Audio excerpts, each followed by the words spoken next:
یه درمان جامع داشتیم برای یکی از عزیزای دیگه‌مون. کل دو فک و فک بالا پایین رو در همزمان من تمام دندونا رو کشیدم، تقویت استخوان کردم، ایمپلنت کردم و کارشون رو تحویل گرفتن. خب بفهمیدم کار به چه صورتی بود، اول اینکه سخت بود یا نه، از کجا تشریف میارید و پروسه رو هر چی هست بگید که.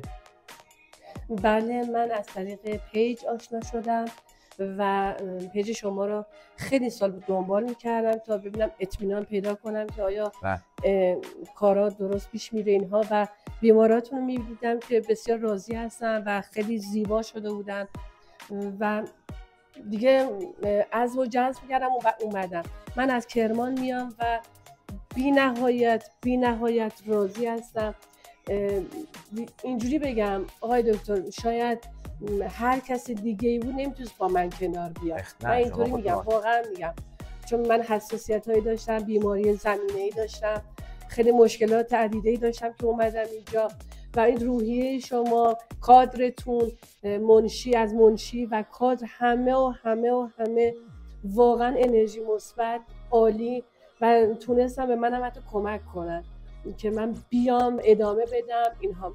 و اینکه شما زمان رو واقعا کوتاه میکردید، عالی بود کارتون، یعنی توی کشیدن، ایمپلنت کردن اصلا مهلت نمیداد، یعنی اینقدر خوب بود که اصلا مریض دیگه اصلا باور نمیکرد که الان مثلا باید پاشه و واقعا من اینو تجربه کردم. بی نهایت راضی هستم، دستتونم درد نکنه، ایشالله که از ما هم راضی باشی.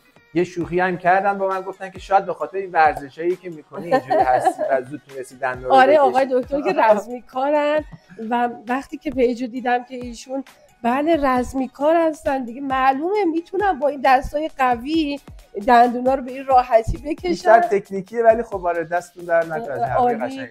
متشکرم. مبارکتون باشه. خیلی ممنون، دستتون در نکنه.